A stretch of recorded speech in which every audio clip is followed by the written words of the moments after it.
राजा विक्रमादित्य के जीवन में रहस्य और वीरता का अनोखा संगम था। एक समय की बात है जब राजा विक्रमादित्य अपने दरबार में न्याय कर रहे थे। तभी एक दिन अचानक एक वृद्ध महिला दरबार में आई और रोते हुए बोली, हे महाराज, मेरी बेटी को एक भूतिया शक्ति उठा ले गई है। मैंने हर जगह खोजा पर मेरी बेटी का कोई पता नहीं चला। मैं जानती हूँ कि आप न्यायप्रिय और वीर हैं, कृपया मेरी मदद करें। राजा विक्रमादित्य ने महिला को सांत्वना दी और उसकी कहानी सुनी। वृद्धा ने बताया कि उसकी बेटी शांता रात को जंगल में लकड़ियां बटोरने गई थी। तभी अजीब सी आवाजें सुनाई देने लगीं। जब वह लौटने के लिए मुड़ी तो अचानक पेड़ों के बीच से एक भूतिया आकृति प्रकट हुई और उसकी बेटी को पकड़कर घने जंगलों में ले गई। तब से शांता का कोई पता नहीं था। राजा विक्रमादित्य ने यह सुनते ही निर्णय लिया कि वह स्वयं उस रहस्य का पता लगाएंगे। उन्होंने अपने सबसे भरोसेमंद सैनिकों के साथ जंगल की ओर प्रस्थान किया। जंगल घना और डरावना था। जैसे जैसे राजा और उनके सैनिक जंगल के भीतर घुसते गए, अजीब आवाजें और हलचलें बढ़ने लगीं। सैनिकों के मन में डर बैठने लगा, लेकिन राजा विक्रमादित्य का साहस अडिग था।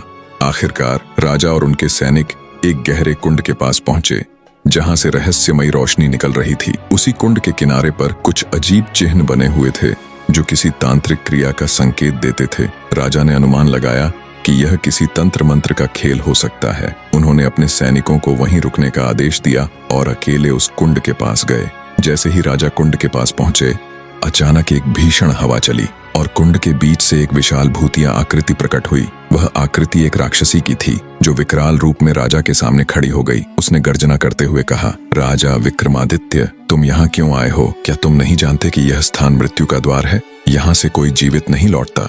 राजा विक्रमादित्य ने निर्भीकता से उत्तर दिया, मैं यहाँ एक निर्दोष लड़की को बचाने आया हूँ। अगर तुम्हारे पास शक्ति है तो मैं तुम्हारा सामना करूंगा, लेकिन मैं यहाँ से बिना उसे बचाए नहीं लौटूंगा। राक्षसी हंसी के साथ बोली, तुम्हारे साहस की तारीफ करनी होगी, परंतु यह शक्ति तुम्हारी तलवार से परास्त नहीं हो सकती। यदि तुम उसे बचाना चाहते हो तो तुम्हें 3 कठिन परीक्षाओं से गुजरना होगा। अगर तुम असफल हुए तो तुम्हारी आत्मा भी इस कुंड में हमेशा के लिए कैद हो जाएगी। राजा विक्रमादित्य ने चुनौती स्वीकार की। पहली परीक्षा थी एक जादुई जंगल से होकर गुजरने की, जहां हर पेड़ और हर झाड़ी राजा पर आक्रमण कर रही थी। लेकिन राजा ने अपनी वीरता और धैर्य से उन सबका सामना किया और जंगल पार किया। दूसरी परीक्षा थी एक जल प्रवाह को पार करना, जिसमें भारी तूफान और रहस्यमयी जीव थे।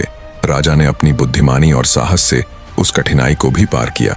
तीसरी और अंतिम परीक्षा थी राक्षसी का सामना करना। राक्षसी ने अपने सारे जादुई ताकतों का उपयोग करके राजा को पराजित करने की कोशिश की, लेकिन विक्रमादित्य ने अपनी तलवार और धैर्य से उसे मात दी। राक्षसी चित्कार करती हुई गायब हो गई और कुंड से एक रोशनी फूटी जिसमें शांता की आत्मा प्रकट हुई। राजा विक्रमादित्य ने शांता को कुंड से बाहर निकाला और उसकी आत्मा को पुनर्जीवित किया। जब वह वृद्धा के पास पहुंचे तो उसकी खुशी का ठिकाना नहीं था। राजा ने न केवल शांता की जान बचाई बल्कि उस भूतिया शक्ति से पूरे राज्य को मुक्त किया। इस घटना के बाद राजा विक्रमादित्य की वीरता की कहानी पूरे राज्य में फैल गई और एक बार फिर उन्होंने यह साबित कर दिया कि साहस, धैर्य और न्याय से बड़ी कोई ताकत नहीं होती।